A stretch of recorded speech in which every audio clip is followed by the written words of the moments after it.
Welcome to the Thriving Farmer Podcast. I'm your host, Michael Kilpatrick. Our mission is to inspire, educate, and celebrate sustainable farming. We believe that you can build a profitable, sustainable farm that gives you true farm freedom. Join us as we talk to farmers, innovators, educators, and entrepreneurs to glean their top takeaways in business and life. Hey, Thriving Farmers, Michael Kilpatrick here. I am here today with farmer Greg, who has lived at the urban farm for 31 years. His home was Phoenix's first environmental showcase for urban farming. It is a third of an acre urban yard that features an entirely edible landscape, including chickens, over 70 fruit trees, rainwater and graywater harvesting, solar applications, and extensive use of reclaimed and recycled building materials. Farmer Greg hosts the urbanfarmpodcast.com, is a frequent radio and TV guest on all topics food related. On his days off, he hangs out in his garden with his sweetheart Heidi and their chickens, creating new projects and catching some rays. Welcome, Greg. Oh, thanks for having me. Yeah, so give us an overview of your farming operation. It sounds really cool, and I've actually been in Phoenix a few times, but actually haven't visited you. So that's got to change. I was going to say, we got to do something about that.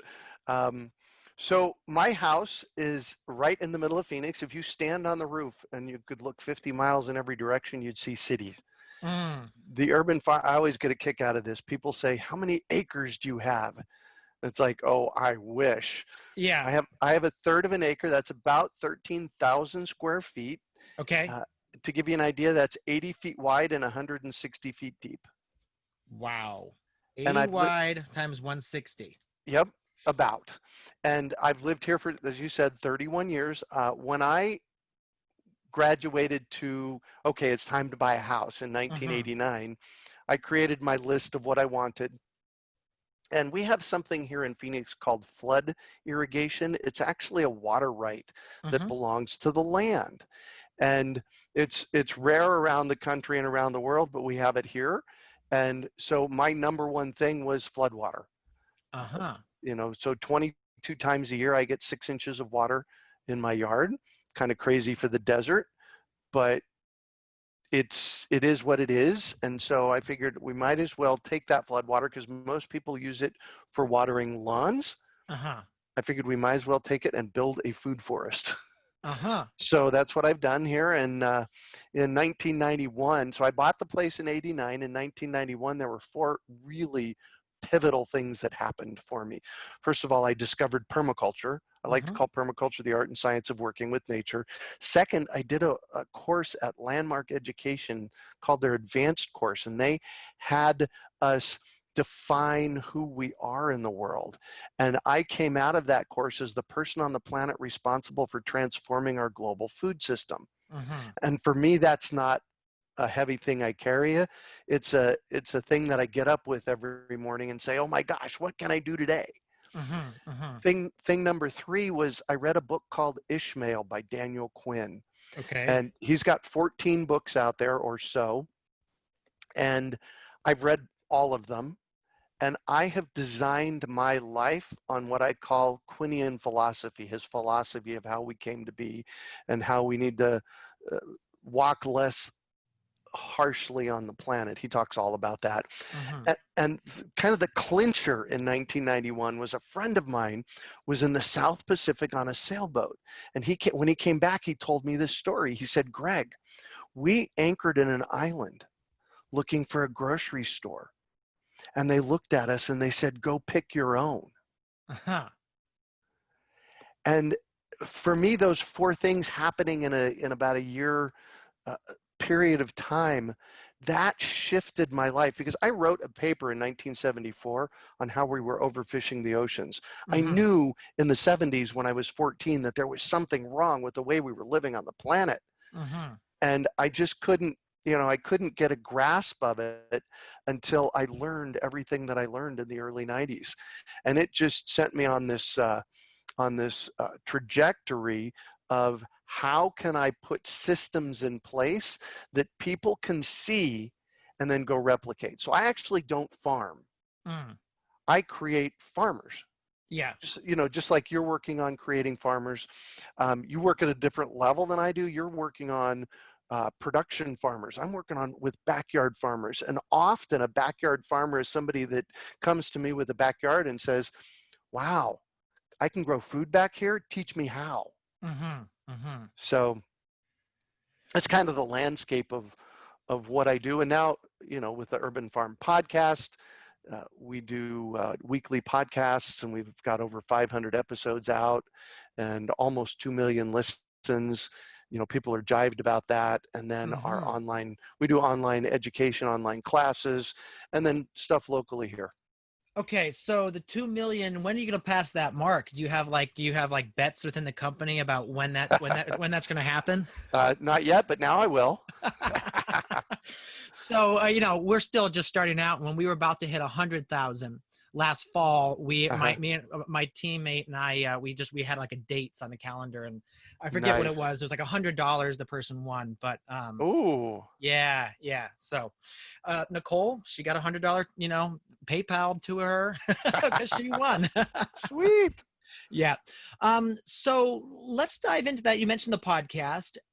How did that start? I was listening to John Lee Dumas, Entrepreneur on Fire. Are you familiar with him? Absolutely. Yeah. Oh, yeah. I was listening to him in 2012 and 2013, kind of when he started. And he had a powerful message.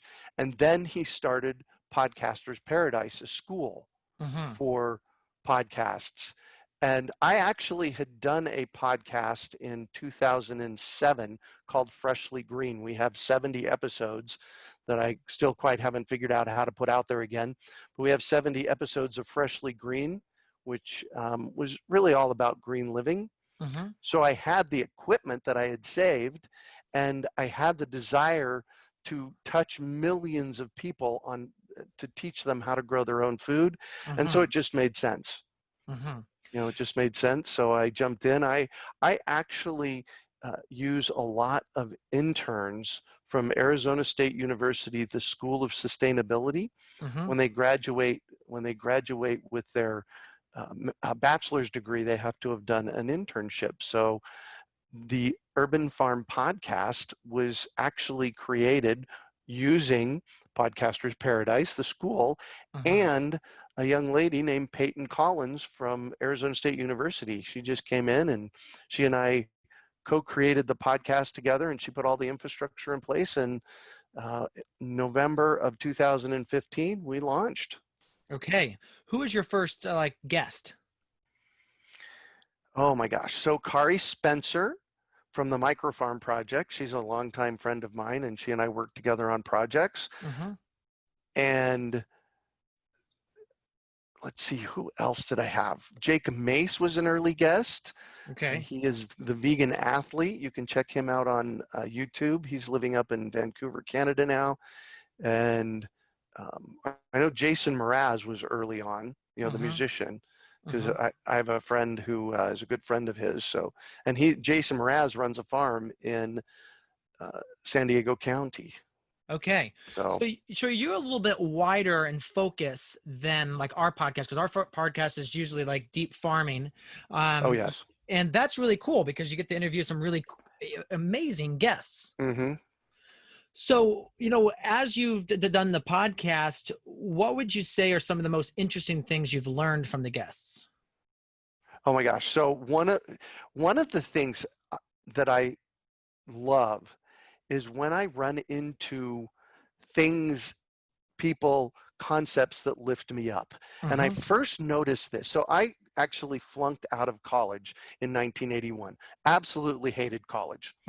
My one semester at Arizona State University, I got 2 Ds and an F. Okay. And so fast forward almost 20 years, and it's 1999, and I let my mom and one of my professors at Phoenix College, a community college, talk me into going back to school. Okay. And I went back, and when I got to Arizona State University, I actually had 127 credit hours that I could transfer in.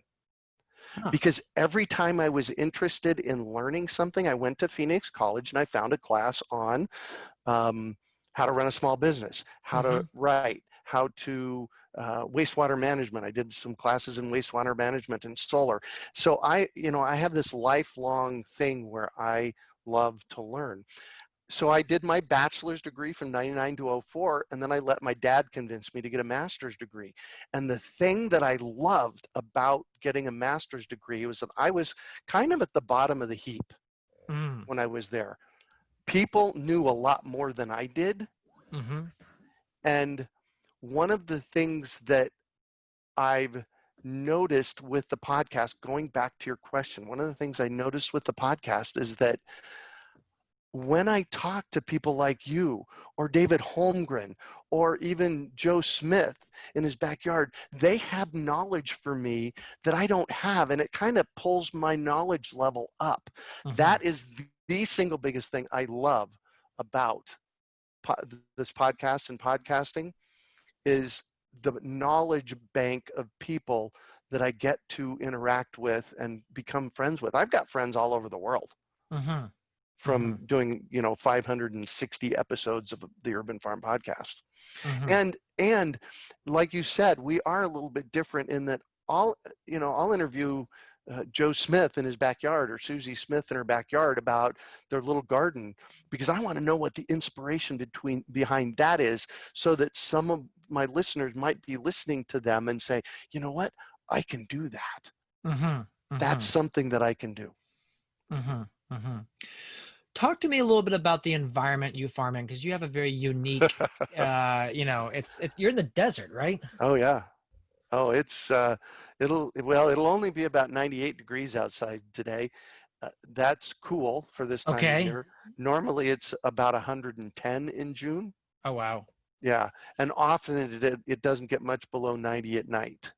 Oh, wow. So warm nights. Yeah. And often people come to Phoenix thinking they can farm or garden the same way they did in Seattle or Michigan, and that's just not the case.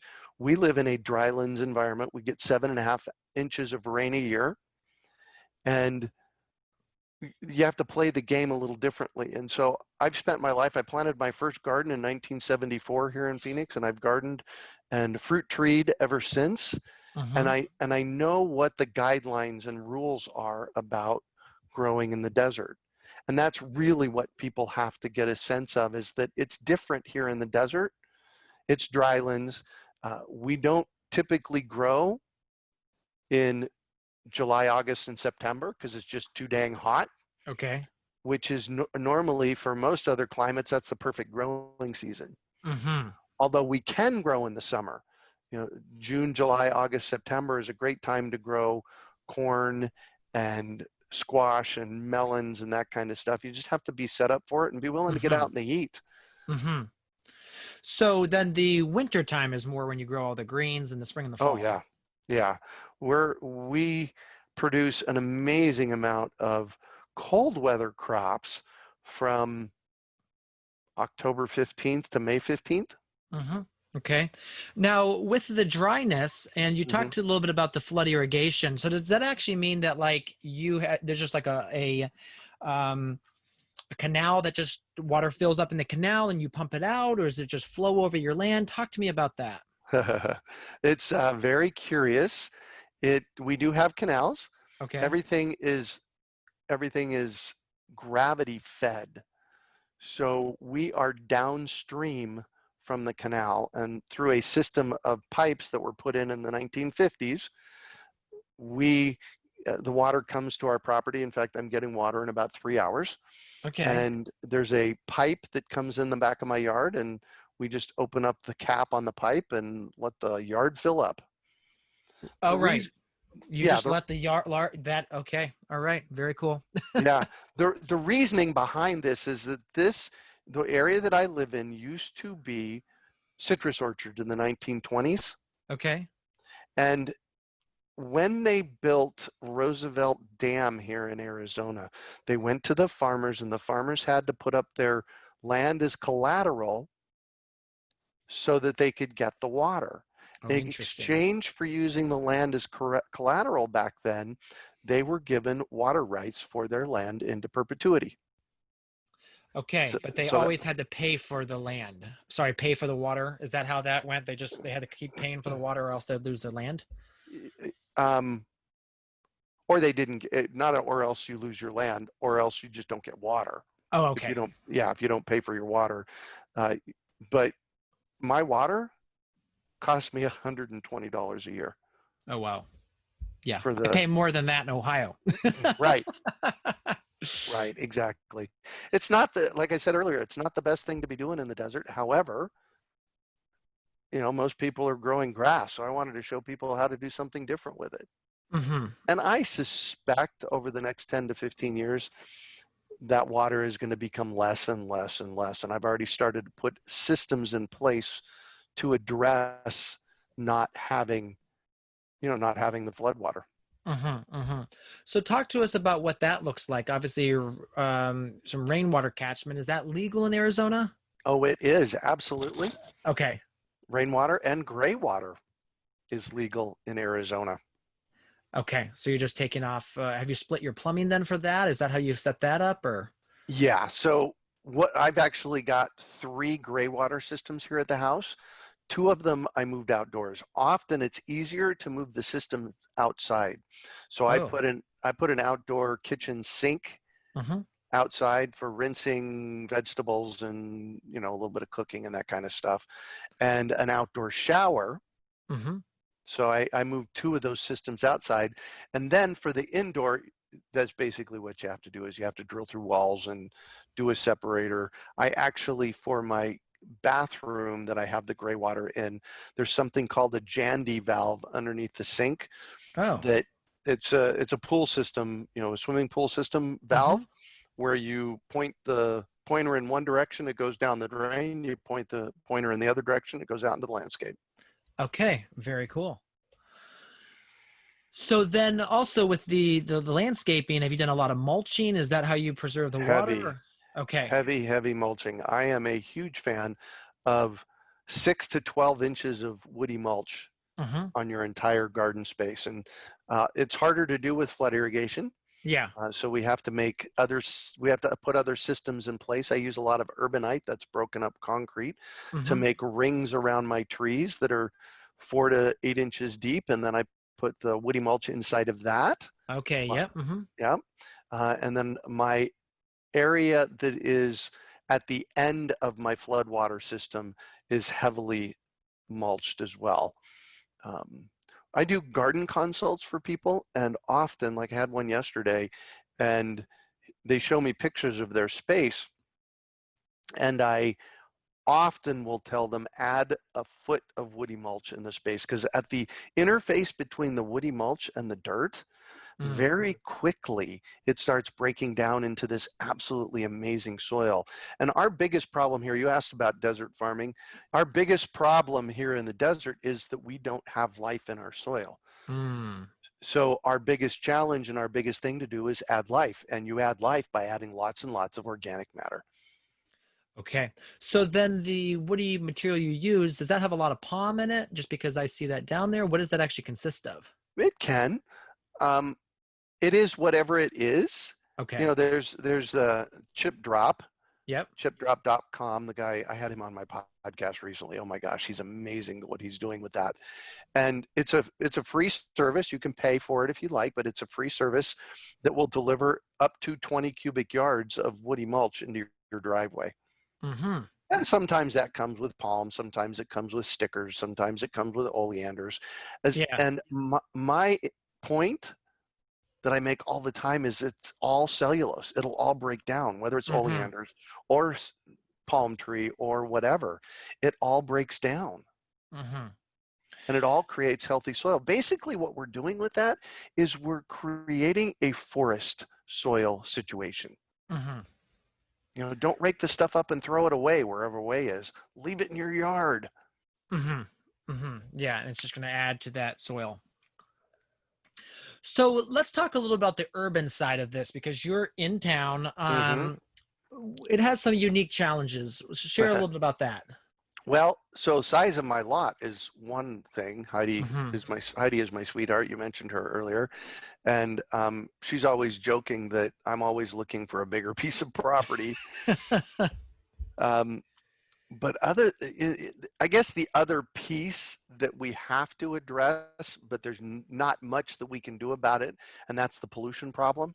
Mm. You Talk know, to us about that. in cities we have air pollution. When it rains, that pollution comes down on us.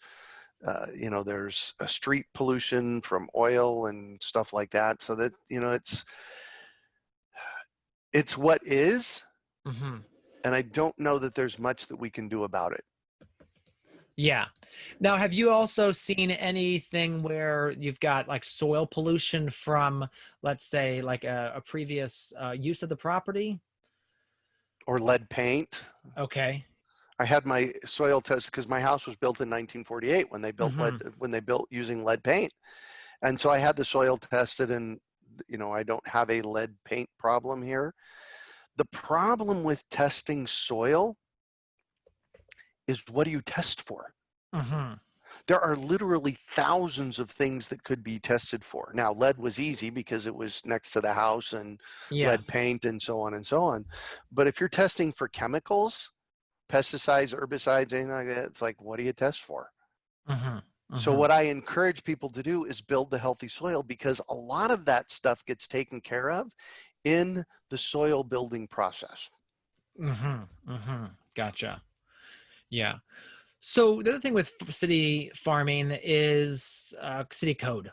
So have you had to Oh, experience yes. that there? And Well, the good news is that the level of urban farming that I encourage people to do, it's in your front and backyard.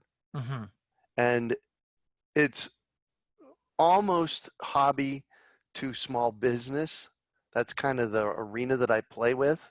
Yeah. Is, how do you take this thing we call gardening and turn it from a gardening hobby into an urban farm? And a big piece of it is a shift in your mindset. So what I tell people is, you can become an urban farmer by doing this. You grow food and you share it. I don't care who you're sharing it with. You grow food, you share it, and you name your farm. By naming your farm, that brings social cred to the movement and to what you're doing. And plus, when somebody says, "What do you do?" We'll say, I say, I run the urban farm," and they say, "Ooh, really? Tell me about Hmm. that." And the urban farm is 80 by 160, about 13,000 square feet. I don't grow a lot of food of one kind. Hmm. I grow a lot of different kinds of food. What I've done here is I've created a food forest. And Hmm. remember I said I went back to school in the early aughts, 1999 to 2006, I was in school. Hmm. And one of my tasks that I did to raise money while I was as an undergraduate is I farmed my front and backyard. Hmm. I farmed flowers, I farmed vegetables, and I would get up early, early, early on a Wednesday morning, like 3:30, 4 o'clock, and I'd go out in the front yard, which is where I grew a lot of my stuff, and I'd harvest and I'd pack it and I'd take it to the farmer's market, and I'd make $200 to $400 a day. Hmm. And then everything that was left over, I had a couple of chef friends that I would take it to, and they would feed me. Hmm. Hmm. So it's urban farming is a little bit different game than putting 10, 20, 30 acres under the plow. Hmm. And I hear a lot from my guests on the podcast, smaller's better. Mm. I used to have 4 acres, and now I have a half acre, and that works a lot better. Yeah. It's less to manage, especially if so one of my rules around coaching people to grow food, if you're going to get into it for a business, Hmm. is get a specialty crop. And don't you pick that specialty crop. Go out and find a chef or two or three, find out what they want to buy, and then start growing it for them. That is one of the easiest ways in Mm. to starting a small farm in your front or backyard. And I happen to believe that farming in the city, or urban farming, is the capital T solution to our global food problem, because we're growing it in the cities Yeah. for the cities, for the areas that we live in. So, Hmm. And a lot of the crops that you're recommending and working with are very intensive and can work in very small areas. of course, absolutely. Yeah. A couple of years, I have this garden bed in my front yard, and it is 6 feet wide and 40 feet long. And under a basil crop, I could easily put 400 basil plants in that space. Mm-hmm. And a buddy of mine, Scott Murray out of California, in fact, you should have him on your podcast. He is actually a farmer coach. Okay. And he says that on a half acre, you can make 70 grand a year raising basil. And I said, really? How do you know? He said, because I've done it. Mm-hmm. So pick a specialty crop and find chefs that want to buy. Mm-hmm. So let's talk about, over your farming career, you've been in this now for a long time. What do you think is the hardest thing that you've come across or done as a farmer? Once you know the rules, and the rules are pretty straightforward here in the desert, once you know the rules, growing food is fairly straightforward. Mm-hmm.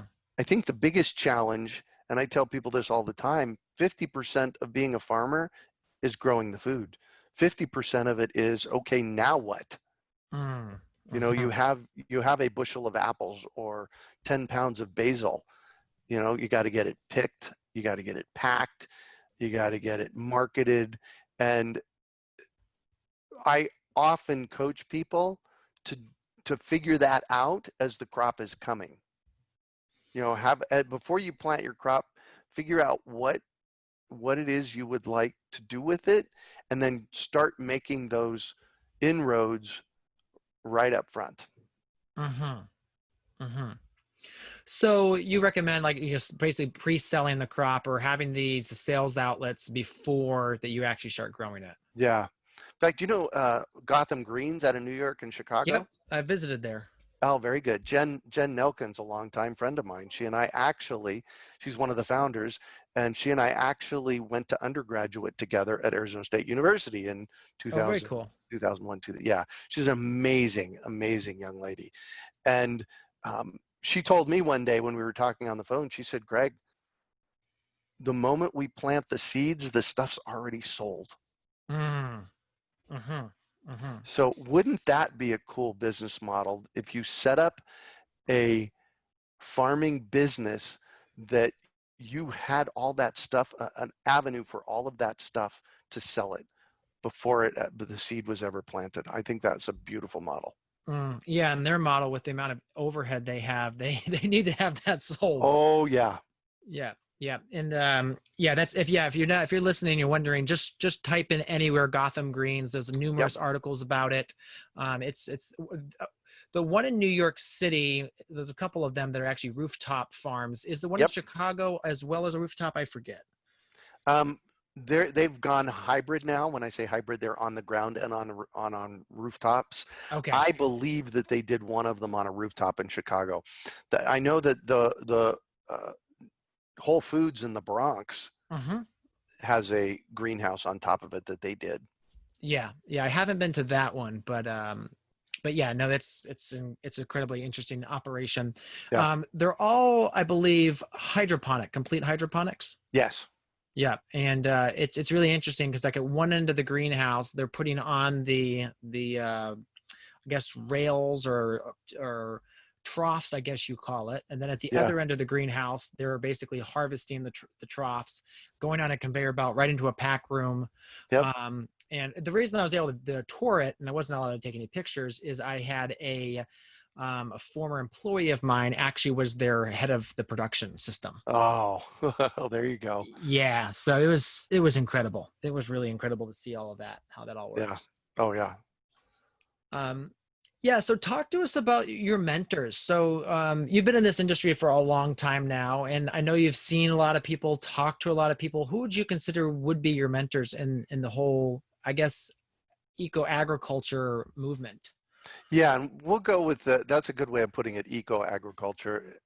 And again, I'm not a production farm. I am an educator. So my mentors will be a little bit different. First of all, I have 500 and plus episodes on my podcast that I get to learn so much from. Secondly, Scott Murray, who I mentioned earlier, he has taught me so much. I met him in kind of on by freak accident in 2007. I had a friend of mine here in Phoenix tell me, Greg, you really need to meet this guy. He lives in San Diego. Well, I go to San Diego for a week every summer. Uh-huh. And so I ended up in San Diego, and I ended up in his driveway, and we just hit it off. Scott Murray at Murray Farms is amazing. Daniel Quinn for sure. Uh-huh. I did get to meet him once, but mostly through his writings. So, All right. Very cool. Yeah, I'll definitely reach out to Scott and see if we can love to deep dive further into that and their farm. And then his farm mentorship program too, or farm coaching. That sounds really interesting. oh yeah. Let's stop here and take a quick break. In a minute, we'll be back with Greg Peterson. If you've been enjoying this episode so far, you're going to want to head over to growingfarmers.com/free resources and download our free resource bundle to help you shave hours off your week and become a thriving farmer. It includes resources such as our 10 winter growing secrets we wish we knew when we started, which is a ebook which talks about the tips and techniques to get better growth in your winter production. We teach things like the simple but counterintuitive principle that trips up most beginning growers, the shape and size of tunnels that are best for winter production, how to prepare beds so they are weed free and get beautiful lush stands of crops, what to do about pests like aphids, voles, and slugs, how to fast track your research to fine tune your production for your microclimate, and how to pack in more crops for higher yields and profits. So head over to growingfarmers.com/free resources and download your free resource bundle today. And we're back with Greg Peterson. The process that's involved to put an episode out, because people don't know. Mm-hmm. On our end, we start with interaction with someone. Mm-hmm. Then they sign up for the podcast.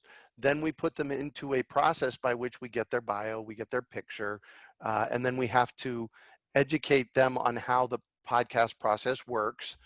Mm-hmm. And then we record the podcast, and then it goes to the editor, and the editor does the editing, and then it goes to the show notes person who does the show notes and posts it.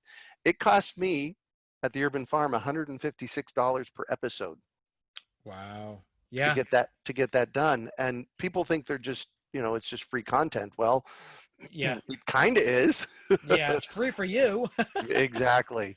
Yeah. Exactly. So putting out a podcast, there's a lot that goes into putting out a professional podcast. And I just want to do a shout out to you for doing that, and to your listeners, so they get a sense of what what's it take to get this done. We actually had someone who we put out an episode, they approved it, and then they wanted to pull it back 2 weeks later. Oh, interesting. Yeah. And I can't go into all the details, but it was interesting. And we kind of basically said, well, here's the bill, because obviously this is a two-way street. Right. We obviously bring you on to share with our audience, but it's also massive publicity for you, because, Right. we're in 146 countries, Mm-hmm. it's thousands of downloads, all that good stuff. So, anyway, I don't think they really understood what a podcast was, Right. unfortunately. Yeah. But yeah. All right, well, let's dive back in. Greg, if there was a magic reset button as it relates to starting your farm, what system would you go back and put in place sooner? Permaculture. Mm. Permaculture is, I like to call it the art and science of working with nature. Mm-hmm. And really the first and biggest step into permaculture is observation. Pay attention to what's going on in your space. We as human beings think we know how to do it better than nature. And my longtime friend and another mentor who's no longer with us, Toby Hemingway, wrote Gaia's Garden. He used to say nature always bats last. Mm-hmm. Mm-hmm. So nature will always win. Mm-hmm. And the quicker we as human beings understand that we can't beat nature and figure out how to work in the flow of nature, the better off we're going to be. Mm-hmm. Mm-hmm. So break down a little bit more about permaculture. You said observation. What are some other big key principles? I know some of our audience are probably not quite familiar with all of it. Yeah, there's so much. Observation is number one. Pay attention to what's going on in your space. Pay attention to what's going on in the space around you, because my space is going to be different than your space, even if we live 10 houses apart. So we have to start paying attention to that. And then we start looking at the resources that we have in the space. One of the key things that you do not want to do is make what we call a class 1 error. Class 1 errors are somebody buys the house across the street from me. This happened 10, 12 years ago. And there were some beautiful 60-year-old grapefruit trees that were 35 feet tall in their front yard. Now, what they didn't take into account was that was their shade on the front of their house. This is the desert. That could make those grapefruit trees in their front yard could make $100 a month difference on their electric bill in the summertime, maybe even more. Yeah. Within 10 days of them arriving in their new house, they had the chainsaws out taking down the trees, and they lost all their shade. And it took a decade to get the shade back. Yeah. And so in permaculture, that's what we call a class 1 error. And how we avoid making errors like that is you spend a year on your property before you make any major changes. Go out daily, check out what's going on. So that's one of the key pieces for me, is spend enough time in your space to know what's going on so you don't make any stupid mistakes. Then, the assets that you have on a property, here in the desert, water is an asset. We have our flood irrigation. We use an evaporative cooler on the house, which kicks off water every day. So this time of year, we can take that water and we can use it in the yard. We use gray water and rainwater harvesting. Condensation, our air conditioner here, and when we fire it up in late June or early July, we'll kick off a gallon or 2 of water a day. And it usually just trickles away. So what can you do with that? So figuring out what kind of assets you have, in this case we were talking about water, and how you can most effectively use them is another concept in permaculture. One of my favorites is stacking functions. Stacking functions in permaculture basically is the process of using a resource as many times as you can. So let's talk about the permaculture chicken. Let's actually talk about the industrial chicken. The industrial chicken is generally good for what? Meat and egg. Yeah. Meat and eggs. And the permaculture chicken are workers in my backyard. So we're stacking functions with the chickens. They give us manure every day. That's for our compost pile. They do a lot of digging. They eat bugs and weeds. They give us eggs every day. There's so many things a chicken worker in your backyard can do. How can you capitalize on that? Yeah, free alarm clock, all sorts of stuff. there you go. Well, so I'm getting ready to do a chicken class here in the next few weeks. And one of the myths about chickens is that you need a rooster to get eggs. You don't. Yes. The other myth is that roosters crow at sunrise. They don't. I They know. crow 24/7. So in urban areas, you can't really have roosters anyway, but you don't need them. Yeah. You don't need them. Ducks are pretty much a lot quieter. That they are. Yeah, but they like a lot deeper water for the bills, and they're a lot messier. So that's the downside of them. Yeah. So you talk, that's incredibly interesting that we talk about these different stacking aspects. So another thing like with stacking is like you got fruit trees. Do you grow some of your crops underneath those fruit trees as well? You bet. Now, see, the thing with fruit trees is though the fruit trees and what you're growing underneath them have to be on the same watering schedule. Okay. So we can't grow watermelons underneath our fruit trees because watermelons need water every 2 or 3 days. Fruit trees need water once a month in the winter and twice a month in the summer. So there's a little bit, again, that's some of the rules that you kind of have to figure out growing in the desert, but you can absolutely grow sweet potatoes, cowpeas, beans underneath your fruit trees, and we do. So let's talk a little bit about that fruit tree program, because you actually sell a lot of trees, correct? I do. So I planted my first fruit trees in Phoenix in the mid-'70s. And by the time I was a senior in high school, which was 1979, I had a peach tree in my backyard that was making a shirt ton Yeah. of peaches. Oh, yeah. And I said to a friend of mine one day, I wish I could figure out how to can. And he said, my mom will teach you. So I learned how to can peaches from my high school buddy's mom. Don't even Hmm. remember her name except Tim's mom. Okay. Really sweet lady, but she taught me how to can. And that kind of sent me down the road of why on earth would anybody plant anything unless you could eat it or it supports edibles? Hmm. Hmm. And one of the big pieces of infrastructure here in the desert for us is, in edible landscape design, there's a canopy. So you have your top canopy, and then underneath, which is generally what I like to encourage people to plant, is native desert trees that Hmm. produce edible pods, which are mesquite and palo verde and ironwood. And then Okay. underneath those, we can plant fruit trees. So if you plant your mesquite and ironwood and palo verde on the west side of your yard, in the afternoon, your fruit trees are going to start getting in the shade. Hmm. So that's the overstory, is the native trees, and then underneath that is fruit trees. And I learned in the late 90s that you could go into most nurseries in every big box store here in the Phoenix and in Phoenix and probably anywhere, and they will sell you a fruit tree that will never make fruit. Hmm. And often they know it. And I just called bogus on that. So in 1999, I started educating people about fruit trees. And that same year, I bought 100 fruit trees from Dave Wilson Nursery, a supplier in California, Hmm.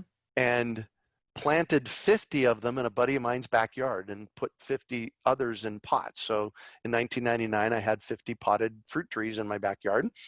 And my friends started asking me, first of all, how do I plant them and be successful with it? And secondly, can I buy trees from you? Yeah. So over the course of the next few years, and here we are, we're going into our 21st season, we do an extensive fruit tree education program starting in September. We Okay. usually launch it with a day-long fruit tree education event where I put 500 or 600 people in a room, and we can't do that this year, so we're actually transitioning that online. And Wow. and Yeah. yeah, and then they can pre-order fruit trees, and we typically sell between 4,500 and 5,500 fruit trees a year. Wow. They all come with a guarantee. However, in order to collect on the guarantee, you have to do what I tell you to do. and Yes. and like explicitly, you do this.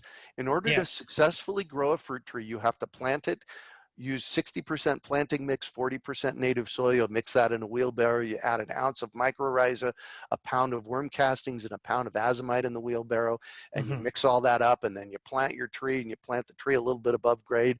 You put a 6-foot diameter basin around it with 6 inches of woody mulch. You water it once a month in the winter, twice a month in the summer. You fertilize in February, April, and June with a granular fertilizer, and foliar feed every month. Hmm. And when people are doing that, they are having monstrous I can imagine. success Yeah. with their fruit trees, like mind blowing. I'm getting chills when I'm sharing this because I see the pictures in my mind Hmm. that people they send me emails and they said, "Oh my gosh, Greg, I planted this tree with you a year and a half ago. Look at it." And Hmm. it goes from 4 feet tall to 14 feet tall and 8 feet wide if they're doing what I tell them to do. And Hmm. so we actually end up replacing 8 to 10 trees a year. That's it. Wow. In the That's it. desert. That's incredible. Yeah. That's incredible.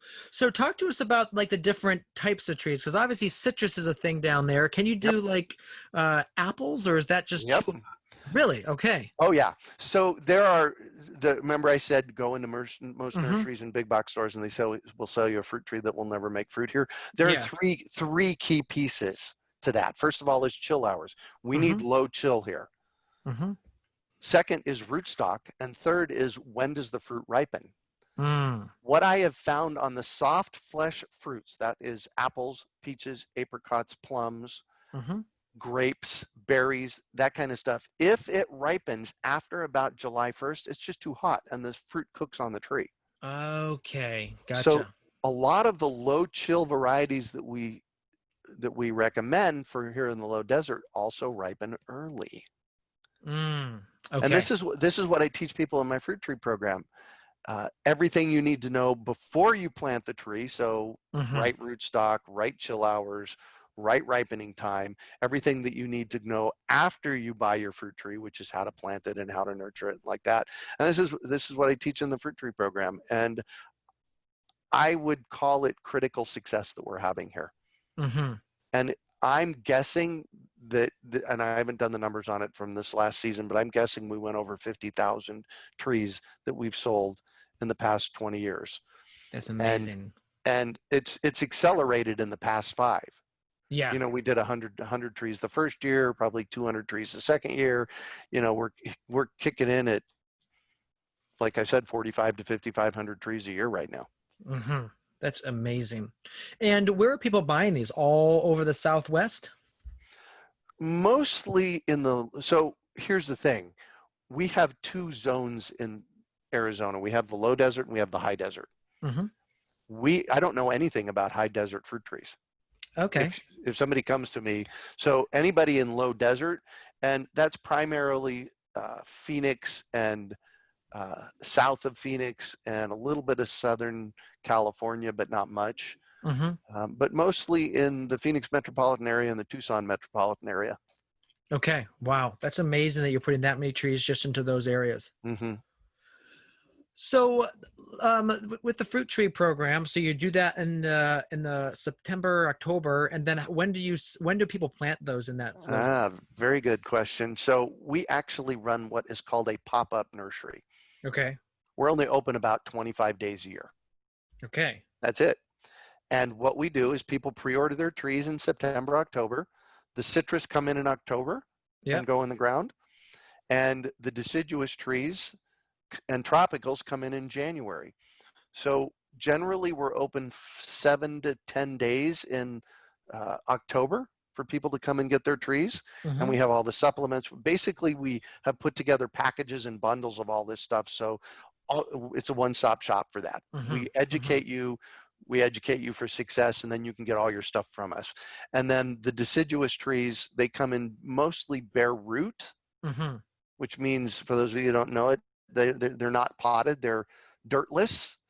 And so we have about a 10-day period where we have to process 3,500 bare root trees and get them ready for people to pick up. And then they come in about 10 to 12 days in January and early February and pick up their trees.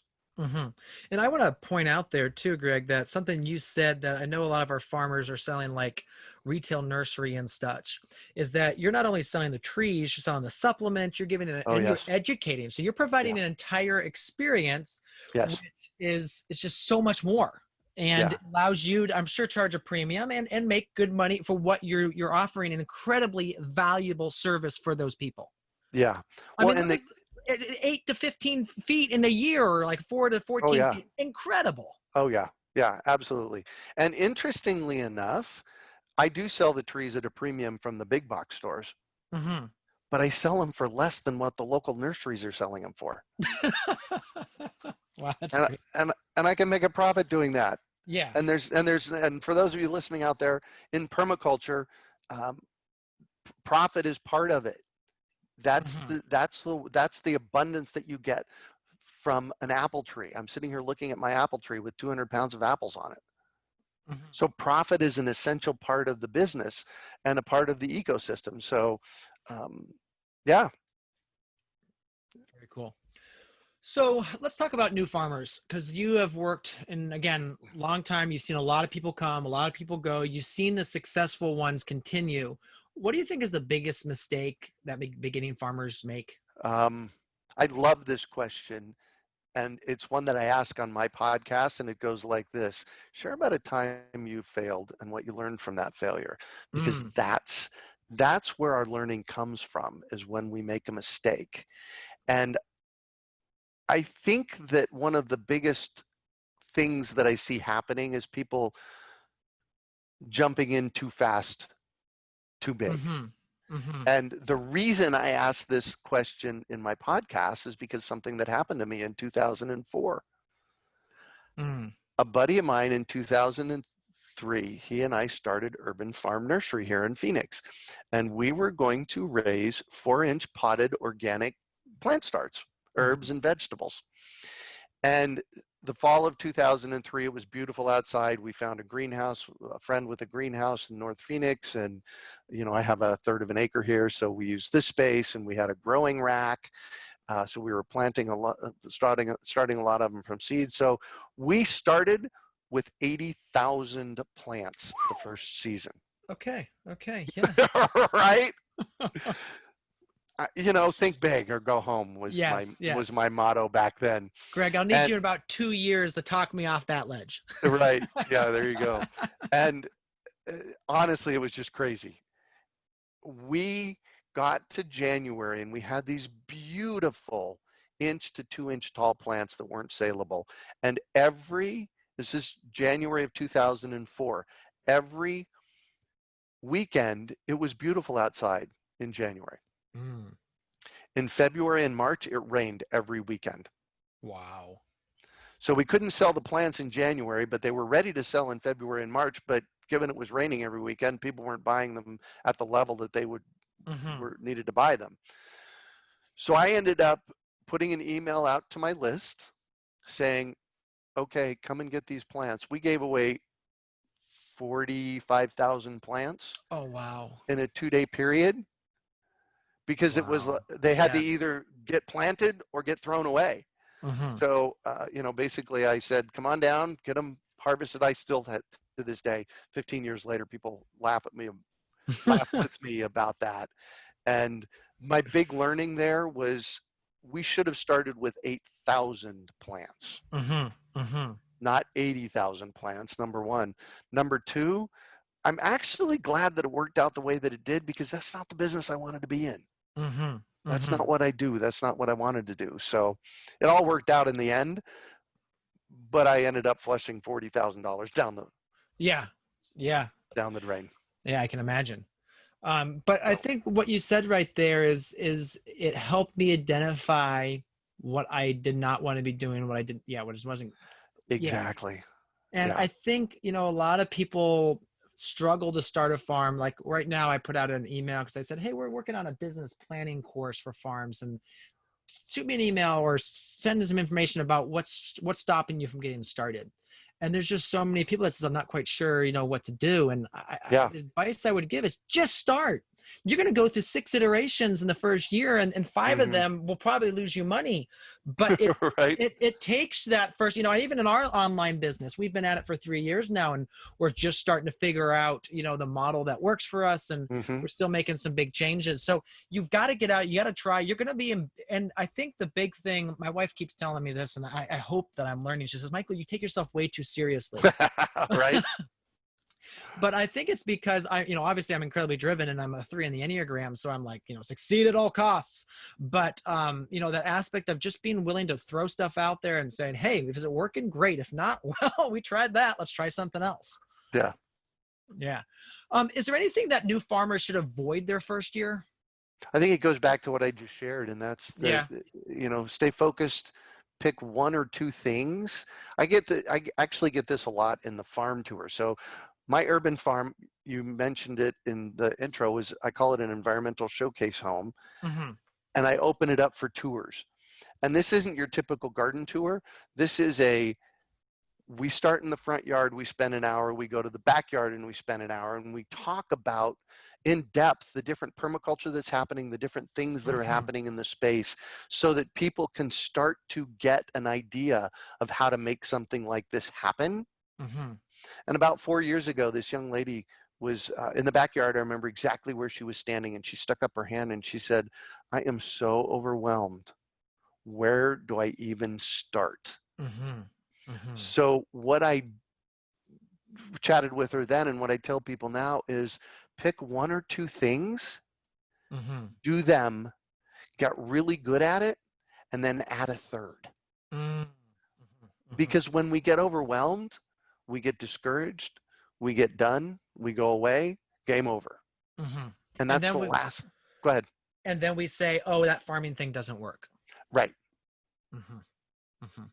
And it's better to start slow and try and just do it and get really good than to try to do it all and throw massive amounts of money and time and just get frustrated and even to potentially lose relationships over it, which I've definitely seen happen. Yep. Right. Yeah. That's really good, Greg. If you could pick one, what would be your favorite farming tool? Oh, only one? Okay, you can give, you know what, Greg, this is the question that everyone asks and says this exact same thing. Said, Michael, I just can't pick one. Give me two. Okay, I'll give you two. So the Sharpshooter Shovel. Okay, yeah, uh-huh. A Sharpshooter Shovel is about a 6-inch wide and about a 18-inch long blade on it. Yep. And I was so excited. A couple of years ago, my wife's father gifted me a newer, better Sharpshooter shovel. This thing is 8 feet tall, 8 feet long, and it's got a heavy duty, not a fiberglass, a heavy duty metal handle on it. Okay. So I absolutely love the Sharpshooter shovel. It makes it so easy to dig trenches and. Okay. And it's 8 foot long handle. It's got to be 7 or 8 foot. Yeah. Okay. This thing is super heavy duty. It's got to weigh 15, 20 pounds. This is a super heavy duty tool. Okay. And number two, about 30 years ago, I was at a garage sale and this guy had taken a pitchfork, a standard heavy duty metal pitchfork. And you know how they usually put wooden handles on them or fiberglass handles on them? Yep. And he had taken the pitchfork out of the handle and he added, again, a 4 foot long, heavy duty metal pipe on it. Yep. Remember I said 30 years ago. This is still one of my favorite tools. So I was actually so excited. I almost bought another one. I was at a big box store recently and I found one that is heavy duty. Oftentimes they put fiberglass or wooden handles on these things and they don't last. They don't, they just don't last. So both of my favorite tools have heavy duty metal handles on them so they're not going to break. Yeah, well, I think too with what you're working with, you need a lot of things that are more heavy duty because planting trees. Yeah, absolutely. Do you believe that now is the best time to start a farm? Absolutely, without a doubt, now is the best time to start a farm because our food system is crippled.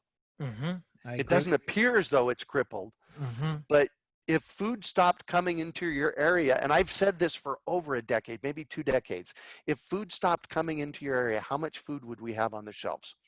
We have a 3-day supply of food. Yeah. I think we have a 3-hour supply of food. And that has been showcased in the past 90 days since this whole COVID thing happened. Yep. The repeated runs on, I mean, like the pictures of people literally fighting each other over toilet paper. And obviously, they were fighting each other over the meat and all these other things absolutely shows that we have an incredibly crippled, broken food system. And the only thing we can do to fix it is grow our own. Yeah. Grow our own. Grow your own food. System. And that's what I focus on every day is teaching people how to grow their own food. That's the most important thing that we do. You train farmers. You're really, and I love what you do. You get in and you walk them through the process of starting a profitable business. I train gardeners. I get people thinking from, okay, this can be more than a hobby to, oh, okay, farming could work. And here's how I do it. I get them through those steps. So. Absolutely. No, it's so cool.